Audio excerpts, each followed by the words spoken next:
For a select few in this world, trauma strikes, and our visage is instantly altered. With recent breakthroughs in medical science, some of these people are being given a second chance, not only in their lives, but in how they appear to others. Today, we take a look at the miraculous world of face transplants and discuss individuals who have been through the ordeal and survived to have another visual lease on life.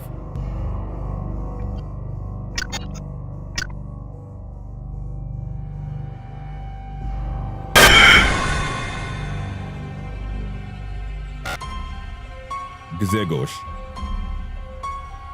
A man known only to the media by his first name, Grzegorz is a Polish citizen who received a brand new face after his nose, upper jaw, and cheeks were torn off by a stone-cutting machine at the brick factory where he worked. After an attempt to reattach his own face failed, a 34-year-old donor was found to provide what was needed to give Grzegorz his life back. The 33-year-old underwent a grueling 27-hour surgery at the Cancer Center and Institute of Oncology in Gliwice, Poland. It marked the first time a face transplant was carried out so soon after a recipient suffered damage. Usually, doctors prepare for many months or even years, but Grzegorz got his new face only 3 weeks after his accident. The reason doctors only waited 3 weeks was because Grzegorz's condition was quickly deteriorating, thus also making this face transplant the first one to ever save someone's life.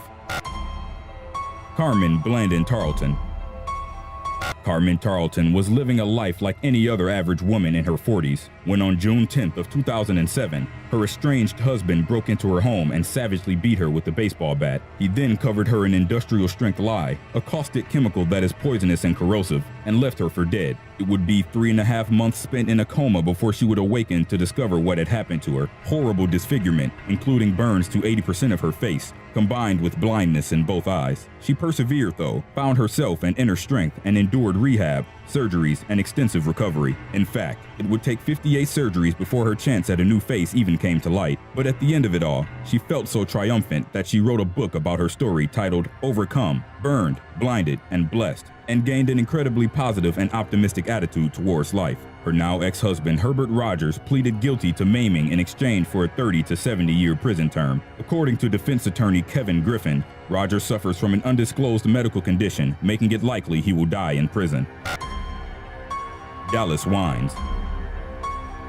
The next face transplant recipient on our list was also the first man to ever have the procedure completed successfully in the United States. Dallas Wines was working as a painter in Texas. He was painting the outside of a church when his head hit a high-voltage wire. Most of his face was burned off on contact. What was left was mostly destroyed through multiple surgeries to save his life. For 2 years, he lived without a face, just a small opening where his mouth had once been. 2 years after his accident, Wines finally qualified for a full facial transplant at Brigham and Women's Hospital, and after a 15-hour-long surgery that included a team of 30 doctors to repair the damages, Dallas had a new face. The U.S. Department of Defense also got involved, paying for a portion of the surgery in hopes of gaining knowledge about the procedure and developing new techniques for future occurrences. Wines is now living life to the fullest, and on March 30th, 2013, Wines even married fellow Parkland Hospital burn patient Jamie Nash, who he met at a burn survivor support group. They married at the same church where Wines had been burned less than 4.5 years earlier.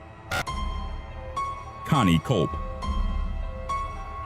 In addition to Dallas Wines being the first American man to receive a full face transplant, Connie Culp is also on our list as the first American to receive a partial face transplant. In September 2004, Culp and her husband have been having issues when he decided the best way to end their frustrations would be a murder-suicide. The two owned a bar together and were inside when Tom Culp pulled out a shotgun and blasted Connie square in the face. The shot destroyed her nose and cheeks, as well as having severely disfigured the roof of her mouth and took one of her eyes. She would undergo 30 operations before having her face repaired using parts from a recently deceased donor. After a 22-hour procedure, she emerged with a newly repaired face. Initially, Connie decided to forgive her husband, who would go on to receive a 7-year prison term, and vowed to wait for him to be released. But luckily, an intervention with her very intelligent daughter changed her mind. After her daughter asked her, "Mom, what kind of example would you be setting for me if you went back to the man who shot your face off?" After her daughter asked her that question, Connie finally vowed to keep away from her husband.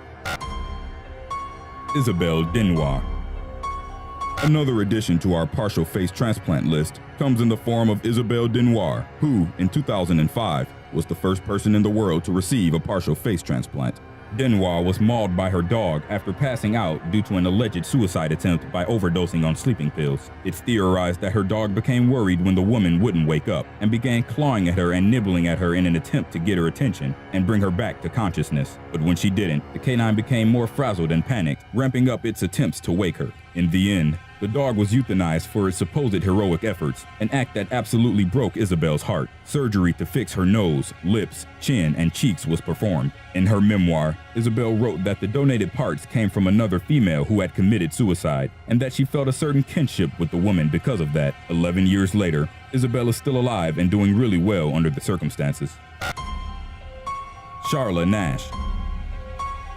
Charla Nash makes her way onto our list for being mauled by an animal as well, though this incident didn't exactly involve a traditional beloved pet. Travis the chimpanzee was an animal actor, having appeared in media in various forms, including commercials and more, when he viciously attacked Charla Nash, mauling her face and hands to unrecognizable conditions. Travis was owned by one of Charla's neighbors, a good friend, Sandra Harold, and had stolen the keys to Harold's vehicle and ran outside. Charla sprang into action, trying to corral the chimp back into the house, when he suddenly and viciously attacked her so badly that upon arriving at the scene, paramedics weren't certain whether they were assisting a man or a woman. Pieces of Charla's fingers were strewn about, her face was completely eviscerated, and blood was everywhere. Harold called 911, screaming for the police to come and shoot Travis. Travis was fully domesticated and even ate, bathed, and slept in the same bed as his owner. But upon police arrival, Travis attacked the squad car, attempting to enter it and get to the officers when he was shot and killed. Nash would endure several surgeries, ultimately ending up blind and receiving her face transplant several months after the incident. News spread and reignited the debate on the domestication of wild animals, and Nash would go on to receive $4 million from the aftermath and a lawsuit. Despite a rejection episode this last May, Nash too is doing well under the circumstances and continues to have a remarkably positive outlook towards life. Mitch Hunter.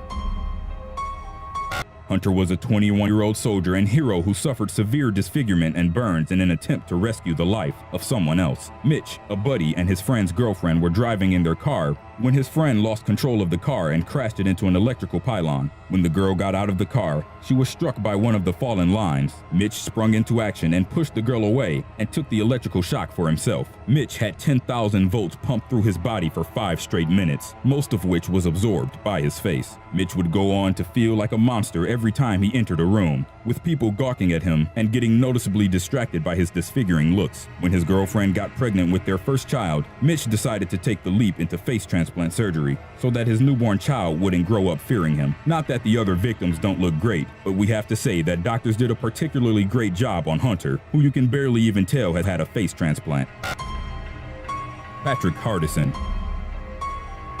Patrick Hardison was a Mississippi fireman when a tragic accident occurred that would forever change his life. Upon entering a blazing inferno, Hardison became engulfed in a collapsed ceiling, which then set him on fire and began to melt his gear. Tragically, he would emerge from the wreckage with severe disfigurement and trauma, go through over 70 surgeries and try to reclaim his face, and would have to live for an entire decade before getting his new lease on life in the form of a face donated from someone hundreds of miles away from him. David Rodeball was a New York City bike messenger who suffered a terrible accident while riding one evening and would eventually slip into a coma and be declared brain dead. His face was found to be a match for Hardison, and eventually his face was removed and shipped across the country, where it would be attached to Hardison. Hardison's procedure is heralded as the most extensive face transplant surgery in history, lasting 26 hours and involving over 100 doctors and medical personnel.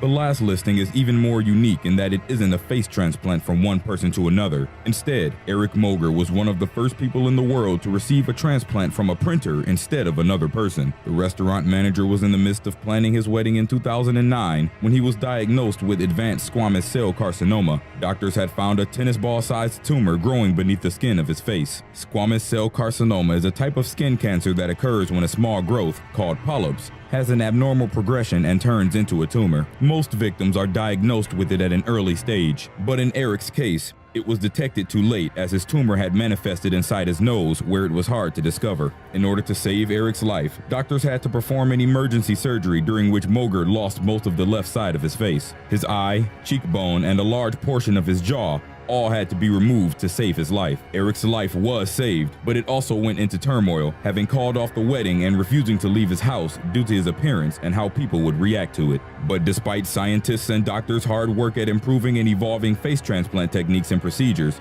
a completely new method had already been invented. To help Eric, surgeons eventually used pioneering three-dimensional printing technology to create a prosthetic face for him. Layer by layer, a 3D printer built a nylon mold of his face, which doctors then used to build a silicone prosthesis. Moger has appeared on several TV shows throughout his ordeal, and it has become clear he was even able to shake his depression after having his face rebuilt. 5 years after the initial surgery to save his life, Eric finally married his fiancée. He even has a prosthesis now with a darker tone for when his skin tans in summertime.